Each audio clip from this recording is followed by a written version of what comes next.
Donc, ces élèves, après avoir décrit la force magnétique ou force de Lorentz là, en donnant ses caractéristiques, avant d'étudier les mouvements des particules soumises à cette force-là, on va s'intéresser aussi à son travail. Donc, avant de passer à ça, travail de la force de Lorentz. Donc, on va s'intéresser particulièrement au cas où les deux vecteurs sont perpendiculaires. Donc, on rappelle, la force de Lorentz, la Fm est égale à QV vectoriel B. Et on va supposer que le champ B est perpendiculaire. Donc, on va supposer que V est perpendiculaire à B. Donc, quel sera le travail de cette force de Lorentz? On va voir la définition de la force de Lorentz d'abord, c'est dit que on a dit que le vecteur Fm là doit être perpendiculaire au vecteur D qui sont dans le plan. Si V est là et puis B est là, Fm doit être le vecteur perpendiculaire. Donc le Fm là est perpendiculaire non seulement à B, et aussi perpendiculaire à V. Donc Fm est perpendiculaire à V et Fm est perpendiculaire à B. Donc la partie qui nous intéresse, la première partie, Fm, les forces Fm orthogonales au vecteur vitesse, comme les mouvements s'effectuent suivant la tangente, suivant là où il y a le vecteur vitesse là, ça veut dire que la force Fm est toujours orthogonale au déplacement. Donc Fm orthogonale à V veut dire que Fm est orthogonale au déplacement. Orthogonale au déplacement. Et qu'est-ce qu'on en sait concernant des vecteurs? Le travail d'une force qui est orthogonale au déplacement, on dit c'est le cas de la réaction normale. Donc, quand une force est orthogonale au déplacement, son travail est nul. Donc, la conséquence, c'est que le travail de la force magnétique Fm là est nul. Donc, la conséquence, c'est que si une particule est soumise à la seule force de Lorentz là, comme la force ne travaille pas, la particule peut avoir un mouvement qui est uniforme.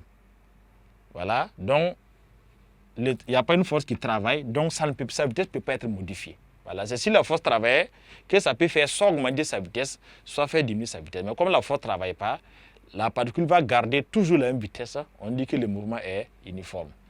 Donc, après ce point, sur les travail de la force de Lorentz là, qui nous permet d'écrire la relation sur l'énergie cinétique, nous allons l'écrire avant de poursuivre avec le point suivant.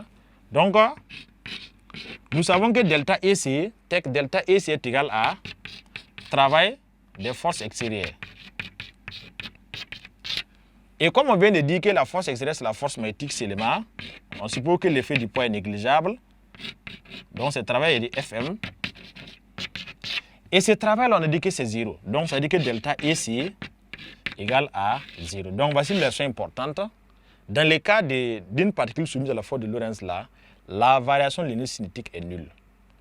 Donc, on va poursuivre. Et c'est là pour quelle est la conséquence de cela? Donc, si la particule passe d'un point A à un point B, nous aurons alors que EC au point B moins EC au point A est égal à 0. Donc, variation veut dire que l'énergie cinétique finale moins l'énergie cinétique initiale. Et ça veut dire que EC au point B, si on transpose l'autre côté, est égal à EC au point A. Donc, l'énergie cinétique reste constante et par conséquent, la vitesse aussi reste constante. Donc, on va dire la conséquence, l'énergie cinétique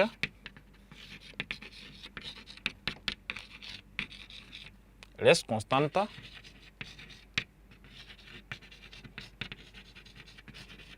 et la vitesse aussi. Voilà. Puisqu'on sait que E c'est égal à 1 demi de mv carré. Donc si E est constante, ça veut dire que le V aussi sera constant. Donc les deux vont de pair.